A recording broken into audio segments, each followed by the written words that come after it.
दोस्तों, अमेरिका के लिए मुसीबतें खत्म होने का नाम नहीं ले रही। एक तरफ भारत, चीन और रूस की एकजुटता ने अमेरिका के अंदर खलबली मचा दी है, तो दूसरी तरफ अब रूस और भारत ने अपने तेल व्यापार को और बढ़ाने, साथ ही S-400 डिफेंस सिस्टम की नई डील को लेकर ऐलान किया है। इसके अलावा चीन के अंदर नॉर्थ कोरिया के तानाशाह किम जोंग उन पहुंच चुके हैं। रूस, चीन और नॉर्थ कोरिया का बनता ये गठजोड़ अमेरिका को परेशान कर रहा है। यही कारण है कि इसको लेकर डोनाल्ड ट्रंप की तरफ से एक बड़ा स्टेटमेंट सामने आया और इसे अमेरिका के लिए कॉन्स्पिरेसी उनके द्वारा करार दिया गया। इन सबसे अलग यूरोपीय यूनियन का एक महत्वपूर्ण देश जर्मनी के फॉरेन मिनिस्टर भारत के दौरे पर हैं, जहां पर उन्होंने भारत और जर्मनी के ट्रेड को डबल करना चाहिए ये कहा। और ये बयान इसलिए और इम्पोर्टेंट बन जाता है क्योंकि अमेरिका की तरफ से यूरोपीय यूनियन के ऊपर प्रेशर बनाया जा रहा है कि भारत के ऊपर अतिरिक्त सैंक्शन या टैरिफ वगैरह उनके द्वारा लगाया जाए। इन सभी खबरों के बारे में इस वीडियो में एक एक करके डिटेल में बात करेंगे। काफी इंटरेस्टिंग और जियोपॉलिटिक्स से जुड़ी इंपॉर्टेंट वीडियो है, इसीलिए वीडियो को अंत तक जरूर देखिएगा। भारत, रूस और अमेरिका के बीच तेल और हथियारों को लेकर तनाव एक बार फिर सुर्खियों में है।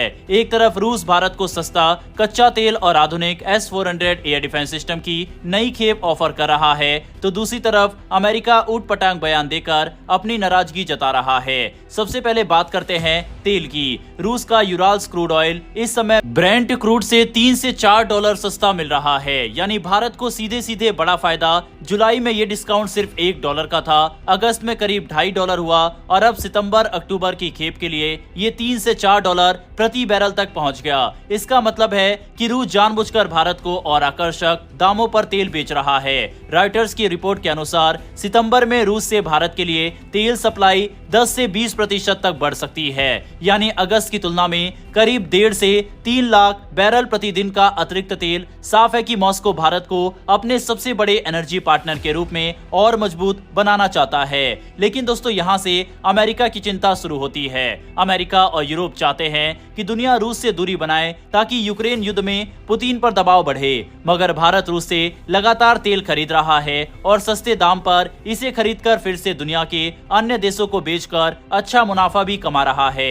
इसे अंग्रेजी में आर्बिट्राज कहा जाता है। अमेरिका का आरोप है कि भारत इस तेल व्यापार से अरबों डॉलर कमा रहा है। अमेरिकी ट्रेजरी सेक्रेटरी स्कॉट बेसेंट ने तो यहाँ तक कह दिया कि भारत प्रॉफिटरिंग कर रहा है, यानी युद्ध की स्थिति का फायदा उठाकर कमाई कर रहा है। अब आते हैं हथियारों पर। भारत और रूस के बीच 2018 में $5.5 अरब का S-400 air defence system deal sign हुआ था। इसमें 5 यूनिट मिलने थे, जिनमें से 3 भारत को मिल चुके हैं। बाकी 2 यूनिट रूस 2026 और 2027 तक देने वाला है। इन S-400 सिस्टम ने पाकिस्तान और POK में आतंकी ठिकानों के खिलाफ ऑपरेशन सिंदूर में बड़ी भूमिका निभाई थी। वहीं अब रूस ने संकेत दिया है कि भारत और अतिरिक्त S-400 सिस्टम के लिए भी बातचीत कर सकता है। रूस की मिलिट्री टेक्निकल कॉपरेशन एजेंसी के प्रमुख दिमित्री सुगायोव ने कहा है, भारत और रूस नई सप्लाई को लेकर बातचीत के शुरुआती चरण में है, यानी आने वाले समय में भारत और ज्यादा S-400 खरीद सकता है। ये ऑफर उस समय आ रहा है जब अमेरिका भारत पर लगातार दबाव डाल रहा है। अमेरिकी राष्ट्रपति डोनाल्ड ट्रंप ने हाल ही में भारत से आने वाले सामान पर 50% टैरिफ लगा दिया है।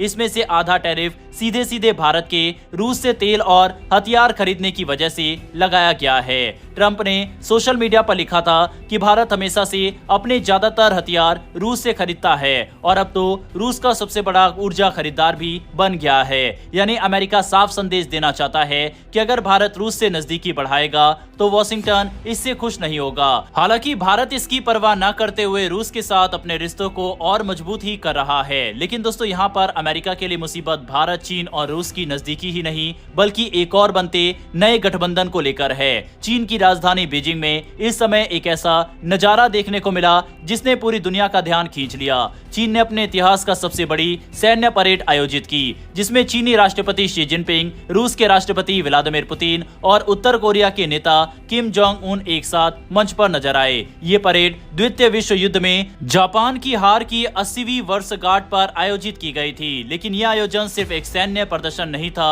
बल्कि दुनिया के लिए एक गहरा राजनीतिक संदेश भी था। अमेरिका और पश्चिमी देशों को साफ तौर पर यह दिखाया गया कि चीन, रूस और उत्तर कोरिया अब मिलकर एक नए गठबंधन के रूप में खड़े हो रहे हैं। इस पर अमेरिका के राष्ट्रपति डोनाल्ड ट्रंप ने कड़ी प्रतिक्रिया दी। ट्रंप ने अपने सोशल मीडिया अकाउंट पर लिखा कि राष्ट्रपति शी जिनपिंग, पुतिन और किम जोंग उन मिलकर अमेरिका के खिलाफ नई साजिश कर रहे हैं। हालांकि उन्होंने चीन की जनता को इस मौके पर बधाई भी दी, लेकिन साथ ही ये भी तंज कसा कि ये तीनों नेता मिलकर अमेरिका को चुनौती दे रहे हैं। इस मंच पर किम जोंग उन और पुतिन की मौजूदगी ने एक और संदेश दिया, और वह है तीनों देशों की गहरी होती साझेदारी। पश्चिमी देशों और यूक्रेन का आरोप है कि उत्तर कोरिया रूस को यूक्रेन युद्ध के लिए हथियार और सैनिक भेज रहा है, जबकि चीन रूस के लिए आर्थिक जीवन रेखा बना हुआ है। यानी ये त्रिकोणीय गठबंधन अब सीधे सीधे पश्चिमी देशों की नीतियों को चुनौती दे रहा है। वहीं दक्षिण कोरिया के तानाशाह किम जोंग उन की ये यात्रा भी अपने आप में बहुत अहम है। 2018 और 19 में उन्होंने अंतर्राष्ट्रीय राजनीति में खूब सक्रियता दिखाई थी। अमेरिका के राष्ट्रपति डोनाल्ड ट्रंप से उन्होंने 3 बार मुलाकात की और दक्षिण कोरिया के तत्कालीन राष्ट्रपति मून जे इन से भी कई बार मिले। लेकिन 2019 में हनोई में ट्रंप के साथ हुई बैठक असफल रही और उसके बाद किम अंतर्राष्ट्रीय मंच से गायब हो गए। कोविड महामारी के दौरान तो वे पूरी तरह उत्तर कोरिया में ही रहे। 2023 में उन्होंने रूस का दौरा किया और पुतिन से मुलाकात की, और अब उनका बीजिंग पहुंचना इस बात का संकेत है कि वे एक बार फिर सक्रिय कूटनीति की राह पर लौट रहे हैं। एक्सपर्ट्स का मानना है कि किम अपने दादा किम इल सुंग की तरह दुनिया भर में राजनीतिक भूमिका निभाना चाहते हैं। इस बीच ये यात्रा एक और कारण से अहम है। चीन के राष्ट्रपति शी जिनपिंग इस साल दक्षिण कोरिया जाने वाले हैं। ऐसे में किम का बीजिंग आना एक तरह से ये संदेश है कि चीन अगर सियोल से नजदीकी बढ़ाता है तो उसे प्योंगयांग यानी उत्तर कोरिया को भी महत्व देना होगा।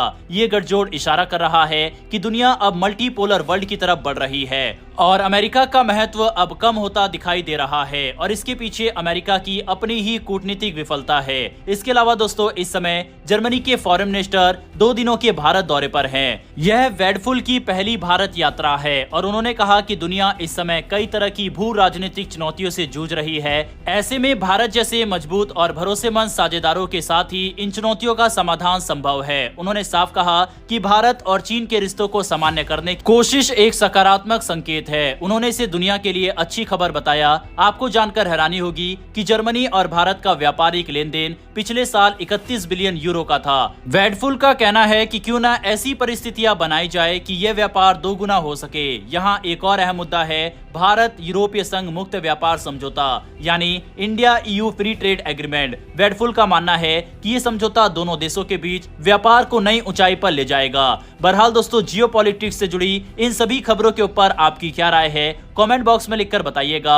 इस तरह की खबर अगर आपको देखना पसंद है तो नीचे दिए गए सब्सक्राइब बटन को प्रेस कर बेल आइकन को जरूर दबा लें, जिससे हमारी आने वाली डेली डिफेंस और वर्ल्ड अफेयर से जुड़ी ऐसी वीडियो आप तक सबसे पहले पहुंच सके। फिर मिलेंगे ऐसी एक नई वीडियो के साथ। धन्यवाद। जय हिंद, जय भारत।